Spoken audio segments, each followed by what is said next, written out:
Hello to all of our YouTube family and friends, and happy Father's Day.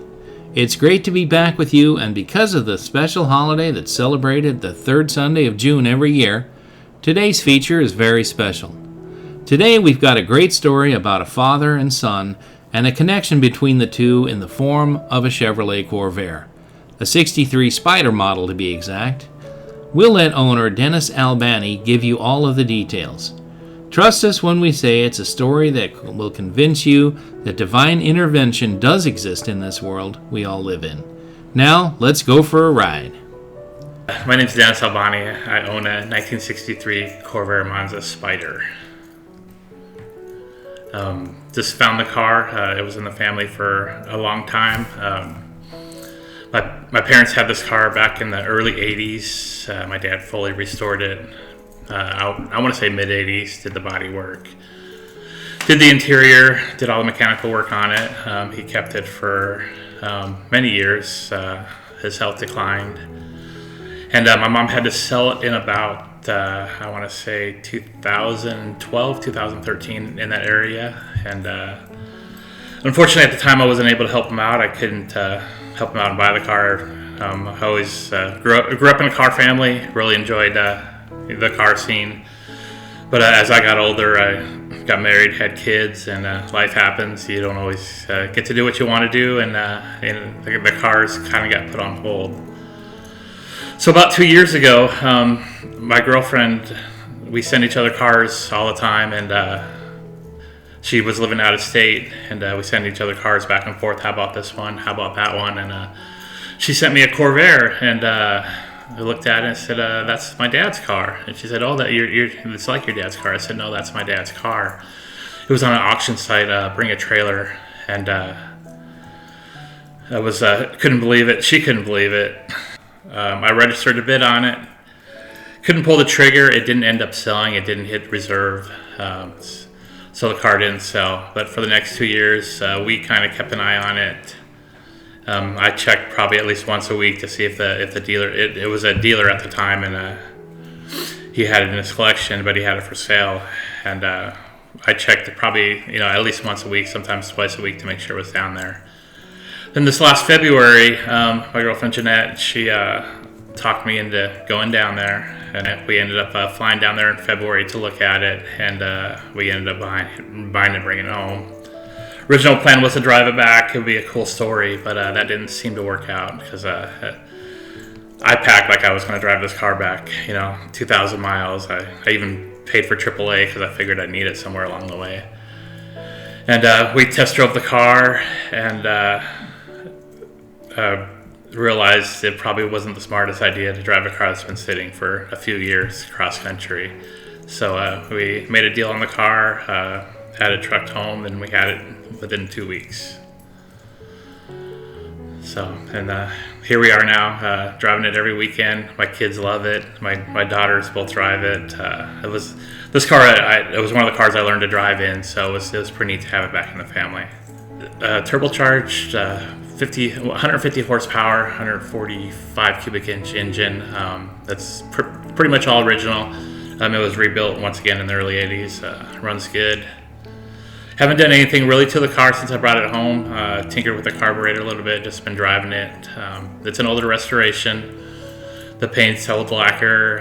Just had it waxed and shined a little bit. It presents itself pretty good, but once again, it's old lacquer and it's got some cracks and stuff. The interior is a beautiful red velour. My dad had some weird taste at the time. His favorite colors were black and red, and he had the interior done in velour. Not my favorite, but it fits him. It fits the car, so we'll probably keep it that way for a while.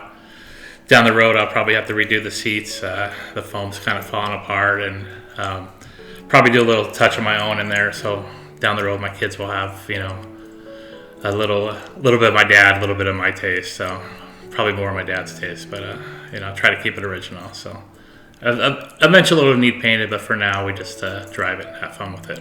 My sister made keychains for my parents' cars back when she was a kid, so we were probably early teens, somewhere in there. I have no idea, but she made this keychain for For the Corvair, it says Daddy Spyder. It's in black and red. And when we moved my parents out of their place, I saw it and I kind of held on to it.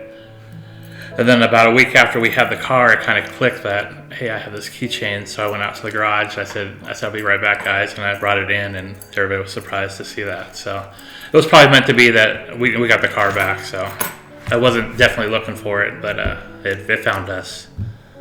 So I thank Jeanette for that. So when we realized it was on this website, originally they had it listed, but they didn't have any pictures. They didn't have a price. And he kept looking at it.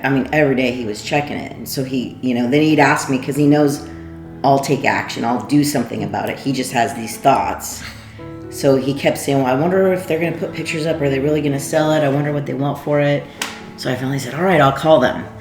So I called them and talked to somebody. And I don't know, I want to say they told me 11 or something. They gave me a price.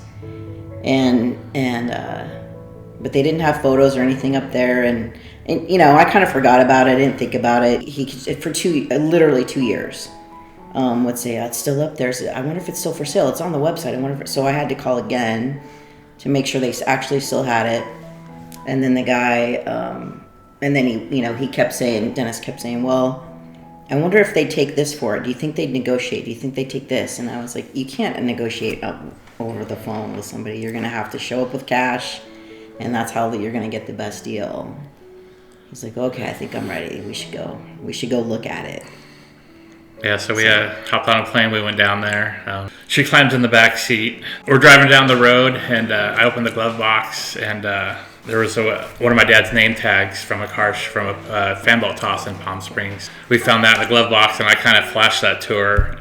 Yeah, he's in the front. That car's so tiny, and he just holds it up like this. Yeah.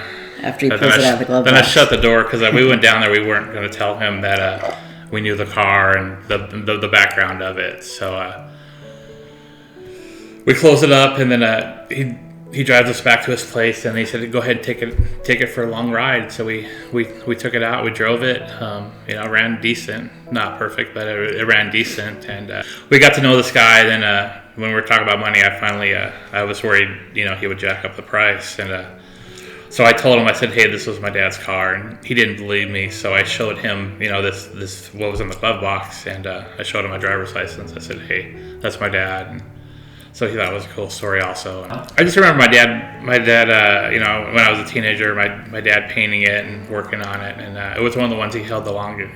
He held on to the longest, and he had a lot of Corvairs over the years, but he had that one the longest, so that was like his favorite. So we seem to drive it about every weekend. It's been lots of fun to drive. It's fun to have it back.